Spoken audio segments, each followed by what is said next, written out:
The Town That Disappeared Every Sunday. Part 3 Prologue. The Eighth Bell. No one could explain why the church bell rang 7 times. Yet every person on Earth remembered hearing it. Children woke crying. Astronauts orbiting Earth reported hearing bells in the silence of space. Passengers aboard flights looked out their windows, convinced they had seen an entire city floating among the clouds. At exactly 3:17 a.m., millions of people opened their eyes at the same moment. Not because they heard the bells, but because they all shared the same dream. A little girl stood alone in an endless white field. She looked directly at them and whispered, "Tomorrow. There won't be a Monday." Then she vanished. The following morning, every calendar displayed a date that had never existed. The world had entered a day no one had ever lived before. Chapter 1. The Day That Never Was. At first, people believed it was a global computer failure. Phones displayed different dates. Digital clocks froze. Airplanes lost communication with airports. Entire train networks stopped because time synchronization failed. But then stranger things began happening. A woman walked into her house and found another family living there. They had photographs proving they had lived there for 20 years. Her own family had vanished. Hospitals discovered patients whose medical records had never existed. Police officers responded to crimes on streets that no longer appeared on maps. History itself was changing. Sophia Bennett sat in front of dozens of television screens inside a university research lab. Every news station reported different versions of reality. One anchor claimed Australia had vanished. Another insisted it had always been called something else. Governments denied the reports. But their own official websites changed every few minutes. Sophia finally whispered the words she had feared since Daniel's disappearance. Reality isn't ending. It's rewriting itself. Chapter 2. Daniel's Last Recording. Sophia returned to the damaged camera Daniel had left behind. She believed she had recovered every file. She was wrong. Hidden beneath corrupted data, she found one final recording. The video flickered into existence. Daniel Hayes looked far older than before. His hair had turned completely white. Deep scars covered his face. Behind him stretched the endless darkness of the hollow. He smiled sadly. "Sophia, if you're watching this." Then I couldn't stop it. He looked away from the camera, as though listening to something she couldn't hear. Then he continued. The Forgotten King was never trying to escape. Sophia froze. Daniel closed his eyes. He was trying to warn us. The screen filled with static. For several seconds, nothing appeared. Then 6 words slowly faded onto the screen. The real enemy remembers everything. The video deleted itself. Forever. Chapter 3. Ashvale's Last Sunday. Determined to uncover the truth, Sophia returned to the mountains. Ashvale appeared exactly where it always had. Except the town was dying. Buildings faded in and out of existence. Street signs changed languages every few seconds. The church bell tower leaned at an impossible angle. Residents walked through the streets carrying boxes filled with old photographs. Some cried quietly. Others simply stared into the sky. An elderly man handed Sophia a faded family portrait. "Can you tell me who this woman is?" Sophia looked carefully. The woman's face was completely blank. Not scratched away. Not damaged. It simply wasn't there. One by one, the residents began forgetting each other. Children forgot their parents. Parents forgot their own names. Ashvale wasn't disappearing anymore. It was being erased. Chapter 4. Beneath the church. The church floor cracked open during the final bell. A staircase emerged from the darkness. The oldest woman in Ashvale looked at Sophia with tears in her eyes. No keeper has walked these stairs in centuries. Sophia descended alone. The staircase seemed endless. The deeper she walked, the quieter the world became, until there was no sound at all. At the bottom stood a door unlike anything she had ever seen. It wasn't made of wood or stone. It looked as though it had been carved from solid night. As Sophia reached for the handle, the door opened by itself. Inside was an endless library stretching beyond the horizon. Millions upon millions of books filled shelves that disappeared into darkness. Some books glowed. Others had turned to ash. Floating lanterns drifted silently overhead. At the center of the library sat an old man writing inside a book so large it rested on a stone table. Without looking up, he spoke. "Welcome, Sophia Bennett." She froze. "I've been expecting the last witness." Chapter 5. The Archivist. The old man finally lifted his eyes. They weren't old eyes. They contained galaxies. Entire constellations shimmered within them. "My name no longer matters," he said. "But once they called me the Archivist." He gently closed the enormous book before him. The cover read only one word: Earth. Sophia stared in disbelief. The Archivist walked between the towering shelves. He removed one ancient book and placed it in her hands.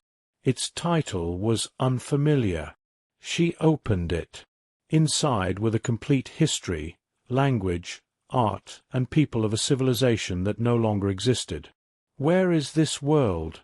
she whispered. The Archivist looked down. It disappeared. Destroyed. No. Forgotten. He slowly gestured toward the endless shelves. "Every book here is a world that once lived. Every empty shelf is a universe no one remembers anymore." Sophia felt a chill run through her body. The Archivist looked directly at her, then spoke the sentence that changed everything. Ashvale was never protecting humanity from a monster. He paused.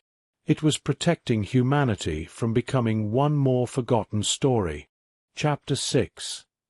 The First Memory. The Archivist led Sophia to the oldest shelf in the endless library. Unlike the others, it held only one book. Its cover had no title, no symbol, only a single handprint burned into the leather. "This," the Archivist whispered, "is the first memory." Sophia placed her hand on the cover. The library disappeared. She found herself standing beneath a sky unlike Earth's. 3 suns hung overhead, illuminating a city of crystal towers where people from different worlds gathered peacefully. This was the first world, the Archivist's voice echoed around her. It was the birthplace of memory itself. Sophia watched as people carefully recorded every discovery, every joy, every tragedy, believing that as long as something was remembered, it could never truly die. Then one ruler sought immortality. He ordered every failure, every war, and every painful truth erased from history. One by one, the world's memories vanished. Families forgot their ancestors. Children forgot their names. Cities disappeared from maps. Finally, the entire civilization faded into nothingness. Only one survivor remained, a silent guardian who gathered every forgotten memory before the world disappeared forever. From those memories, the Hollow was born. Sophia gasped. It wasn't created by darkness. The archivist nodded. It was created by love. Chapter 7. The one who remembers everything. The library shook violently. Books began falling from their shelves. Some dissolved into dust before they reached the floor. The lights dimmed. A slow, rhythmic sound echoed through the endless halls. Footsteps. Someone was walking between the shelves. The archivist lowered his head. "He has found us." From the darkness emerged a tall figure wearing a long black coat. His face constantly changed. Every second it became someone else's. A child. A soldier. An old woman. Daniel Hayes. Sophia herself. Thousands of faces. All within moments. His eyes glowed silver. "I remember every lie humanity has ever told," he said. His voice carried countless voices at once. "I remember every forgotten war, every betrayal, every secret." Sophia finally understood. This wasn't the forgotten king. This was something far older. The archivist whispered, "He is called the Rememberer. He remembers everything humanity wished to forget." The Rememberer smiled. "And because of that, humanity deserves to end." Chapter 8. Daniel's Sacrifice. A brilliant light appeared between the collapsing shelves. Daniel Hayes stepped from it. He looked older than Sophia had ever seen him. His hair was completely white.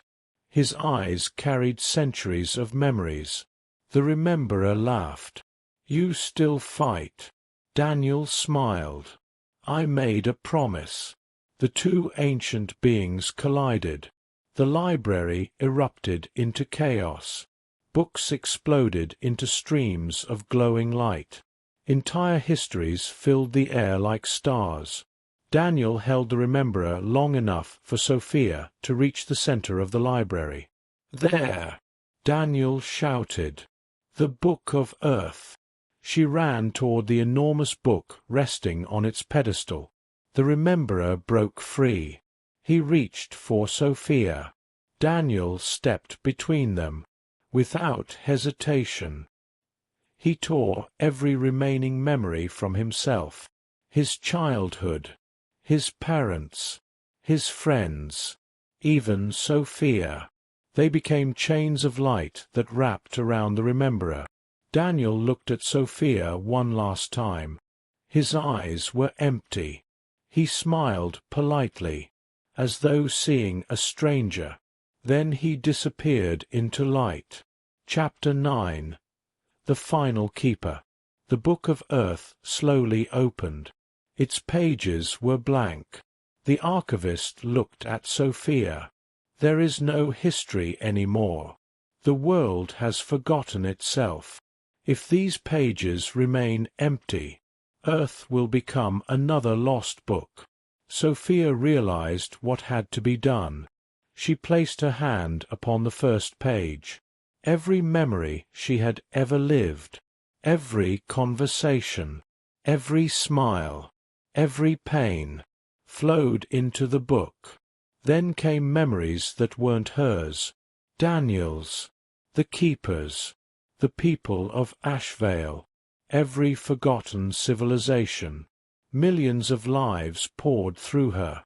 She screamed as countless histories became one. The empty pages began filling with light. Outside, the stars returned. The oceans calmed. The missing cities reappeared. Time began moving once again. The world remembered. Chapter 10. Every Sunday. Years passed. No one remembered Daniel Hayes. No one remembered Ashvale. History quietly repaired itself. Children once again laughed. Families stayed together. The impossible day vanished from every calendar. Only Sophia remembered. Every Sunday morning, she drove to the same forgotten mountain road. She stood beside an old wooden sign. The words Ashvale had almost faded away. Sometimes lost travelers stopped to ask for directions. Sophia smiled gently. "There isn't a town here. Then why does this road exist?" She looked toward the mountains. "Because some places don't disappear. They wait." The travelers always turned around. None of them remembered speaking to her. Epilogue. The last story. Far beyond the stars. Inside the endless library. The archivist placed the Book of Earth back onto its shelf. He smiled. "For now." The lights dimmed. He turned toward a shelf that had always remained empty. Slowly, a new book appeared. Its cover was black. Its title slowly formed in silver letters. The Next World. The archivist's smile disappeared. He whispered, "Another story has begun." Final scene. The camera pulls away from the endless library, past countless shelves, past galaxies, past the edge of the universe. Earth becomes a single glowing book among billions. The archivist gently closes it. As he does, a familiar church bell rings once. Then a voice echoes from the darkness.